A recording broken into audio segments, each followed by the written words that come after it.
Alright guys, here we are, going to try and do a quick run through of Catacombs of Mt. Tasar 2. I'm running a 4 horde, kinda, I don't know, I'd say hybrid. I wasn't smart enough to go all rogues as our friend Exiled Vegan here doing the speed clears, but we'll make do here. I am running Orc, Rogue, Shaman, Ogre. My Orc has Black, Leather Gauntlets Plus, Cold Edge, and Shodal Plus. Rogue's running Yuka's Scorn, I believe, Shodal Plus, Enhanced Crazy Gauntlets 2. Shaman's running Eagle Blessing, Demon's Call, and Nox Plus. Ogre, the Gifted Knight Plus, Crystal Core, and Diamond Shield. And we're just going to try and make our way through here. Pretty lucky. Normally what I'll do in these situations, stun this mob, tank the rest of this with the taunts from the Ogre. Pretty easy peasy.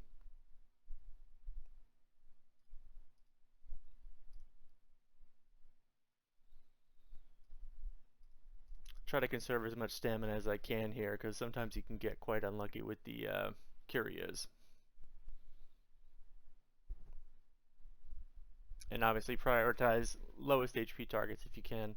One shot, which, obviously whichever mobs that you can.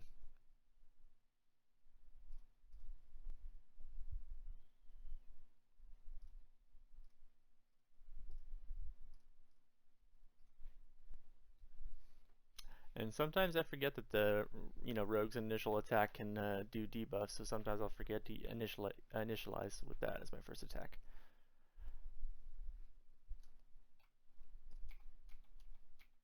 And normally I'll save that curio until I can clear out a path to the boss.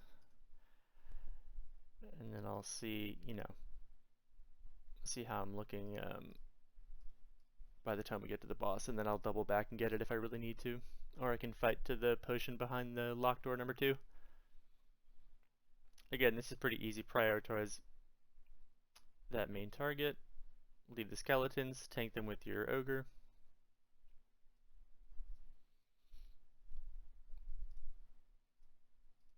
Again, trying to preserve as much stamina as possible and potions as possible, letting our ogre absorb as much damage as possible.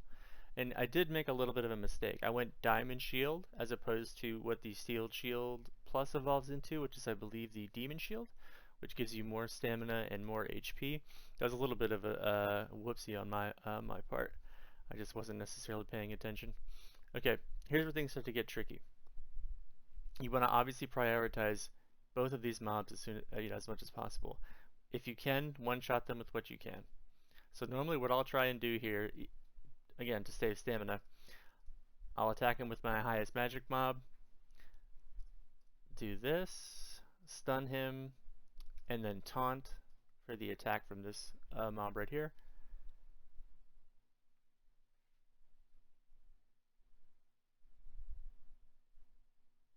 Again, I'm running Exiled Vegan's browser plugin to easily use your your saved loadouts. Very, very recommended. Very good guy. Very good part of the community.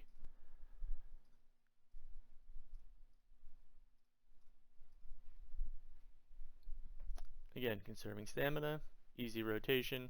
Probably should have prioritized leading with the rogue for the initial defense debuff, but it's early and I haven't had coffee yet. It's Sunday. Please forgive me.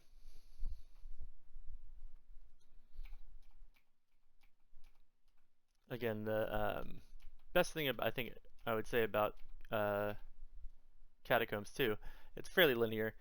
It's not that hard. It can get hard if you get unlucky with the RNG when it comes to your spawns. Okay, here we go. Same thing again. One shot. Let's lead off with stun from him. Let's go this way and then taunt.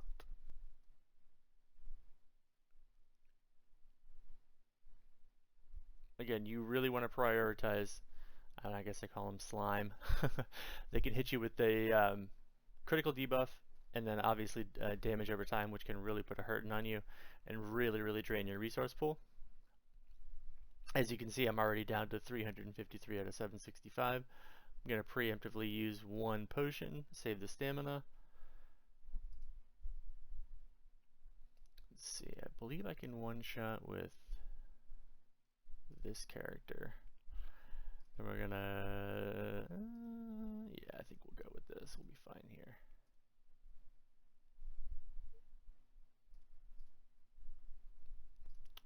And then, I think we'll save that. There we go. Yep, didn't need it. I have learned from my mistakes in the past, if you think you're going to one-shot with a free stamina ability, I would give it a try. Because, you know, more than likely, as the game gets harder, as the dungeons get more difficult, resource management becomes a huge priority. Again, here's where it starts to, you know, throw a couple more mobs at you. Again, it's just prioritizing what your main target needs to be, which is this, then the skeletons. So what we're gonna do is gonna do that, this, stun with that, a tank. There we go. Again, it would be a little easier for me here without the diamond shield, as the diamond shield does not give you a boost to your stamina resource pool, whereas I believe the demon shield does give you a bigger buff. So I would be sitting around 410 here, which would be a little bit nicer, but again, it's all part of the fun. Theory crafting, building, dungeon crawling. Alright, so again, alright, we're going to prioritize this target. I think we can probably get him down. And then we can probably, I'll save it, one-shot that. There we go.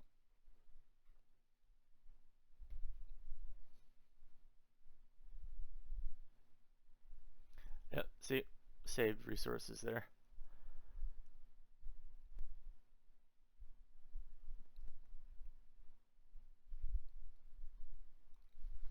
Now again, I am pretty sure that I could probably clear a little bit faster if I were using another rogue.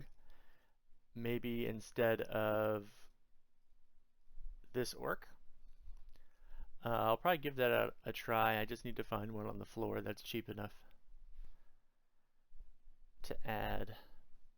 And if you're new, I would highly recommend going, if you can't afford or find a orc on the marketplace, a floor orc, which is a Zug bonus of, I believe it is 10 to get the full Zug bonus per day. Each character comes with its own attribute. Orcs get Zug bonus, ogres get, I believe it's wood cutting, shamans get herbalism, and rogues get rune crafting. And each of those is a consumable. Ooh, nice. See, healing well here. This is nice. This refills all of our stamina, so we can go back to using our abilities, spamming our abilities more often. Okay, getting back to the consumables. So each class can produce, I believe it is up to 1 consumable per day. And then obviously the higher your bonus goes, the higher that scales up to a maximum, I believe, of 1.3. Again, okay, here we go. We're going to prioritize this, and then the magma golem. So I think I'm going to try something a little different here. We're going to go debuff that. And I can probably do that, stun him. And then we'll just tank.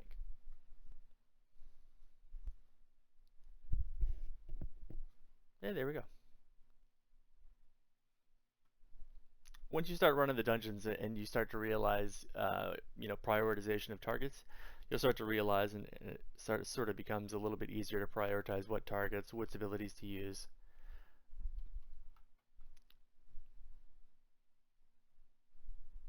Alright, so again, we're going to prioritize the main target because he does the most damage.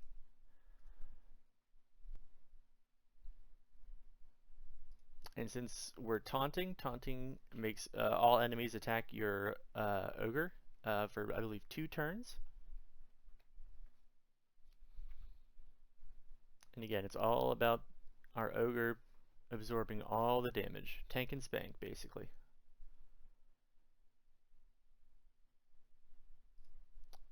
I'm going to start leading off here with the rogue, like I've been saying I should the entire time, to get that defense reduction. Makes us do a little bit more damage.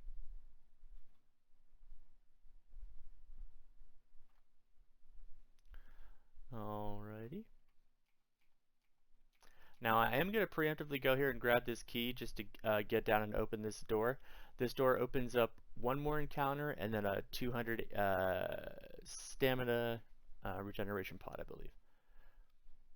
Okay, so here we're going to try and go a little bit of a wombo combo, I guess you would say. We're going to lead off with the Draining Smash, Chaos Assault, hopefully one-shot this mob, and we're going to stun these two. Again, because these mobs, very, very dangerous if they choose to do, I believe they have two forms of attack. It's a tick and attack, or tick and attack, something like that. And they can put a hurtin' on you. Okay. So we've got one at 89, so we can do, no, we're going to do this first. Again, always lead off with your rogue to get those attack, or the defensive bonus, or reduction.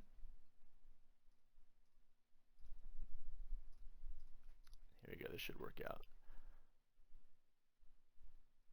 Yep.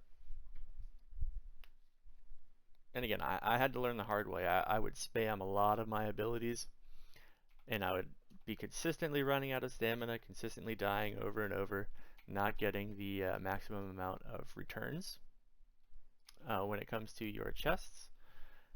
And when it comes to games like this, you know, where you're staking money and, you know, time is involved, you really want to maximize your time. And so when it comes to clears, you really, really, really want to focus on your resource management and target prioritization. Again, we'll do this easy one shot. We'll stun him. Start the garrote on that guy, and then we will do a taunt.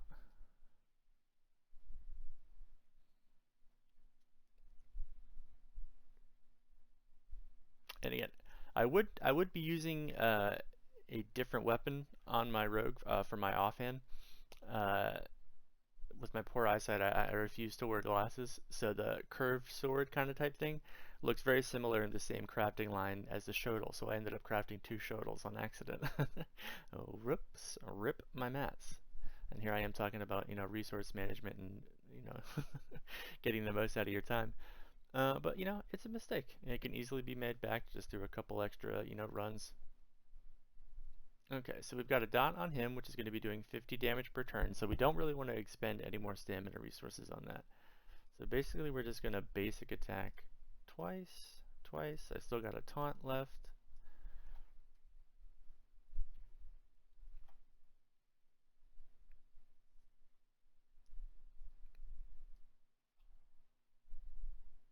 There we go.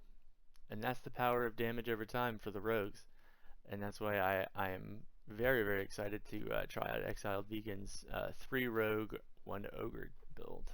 Check him out on YouTube, Exiled Vegan.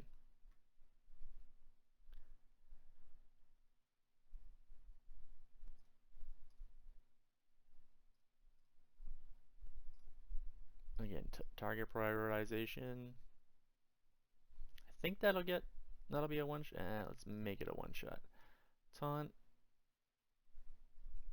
And then prioritize low HP targets first.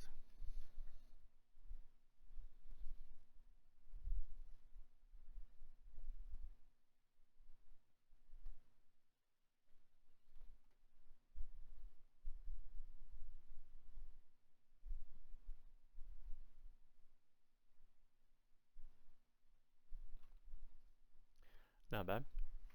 And so here what we can do, shield smash this guy. Gonna get the debuff on him going, since we got a little bit of extra stamina to spare.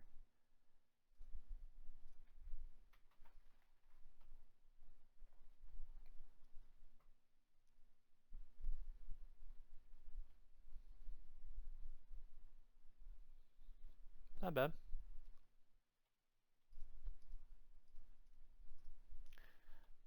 check. All right. Now I'm going to double back and grab this pot.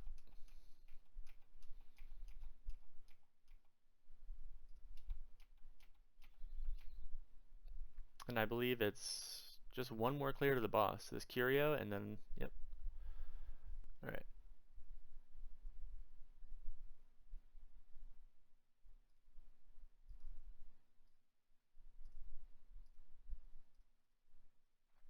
Same thing. Prioritize this guy, stun the golem, tank the skeletons.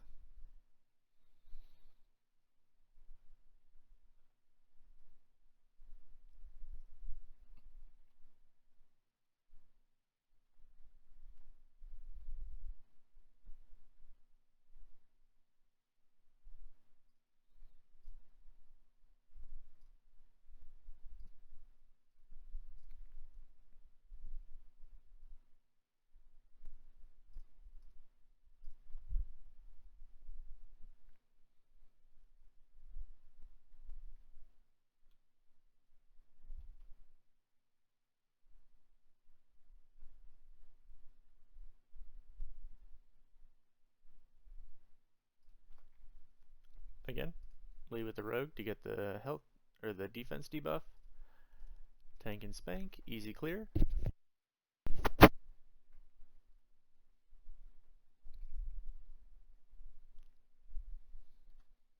Now, I'm not quite sure if they're working, or Vegan's working on any way to enhance the animation canceling with inside the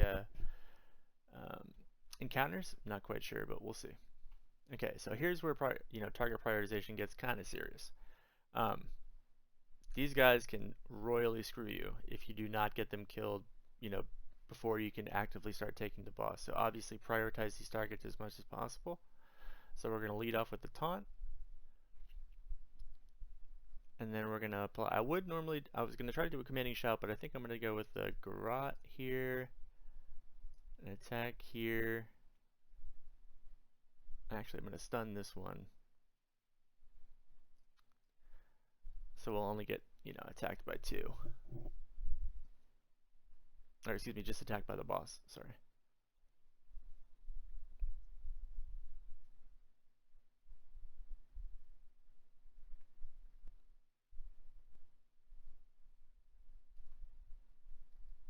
And now here's where it is a little bit good, or I wouldn't say better, but it's nice to have an orc here. I'm going to commanding shout, then I'm also going to rallying cry to increase my overall defenses for my entire squad, and then we're just going to go back to, we're going to stack 1 bleed on the boss, and then I'm going to get rid of this guy, and then I'm going to, next round apply dots, more dots, just tank and spank.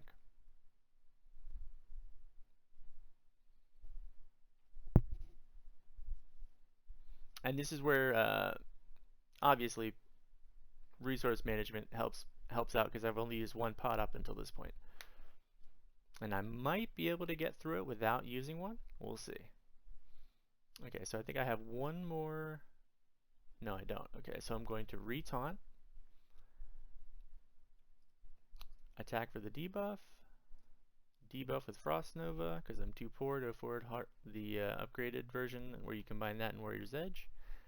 And then we're going to apply another dot here. Now, depending on if I get crit or not next turn, I will more than likely burn a pot from one of these guys for the tank.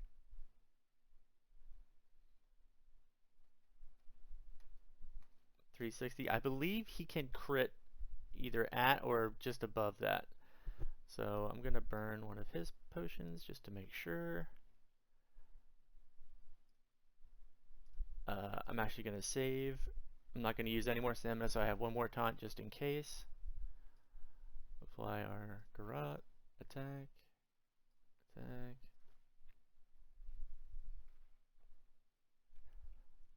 And so here's where I think rogues would be a little bit quicker. Obviously stacking bleed. But up until this point, I haven't really had too many problems. Oh, nice 450 tick there. I'll take that. We might be able to get him.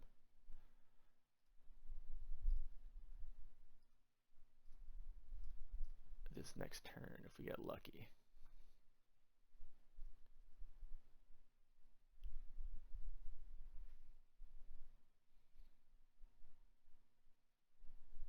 Didn't get a crit, but not too bad.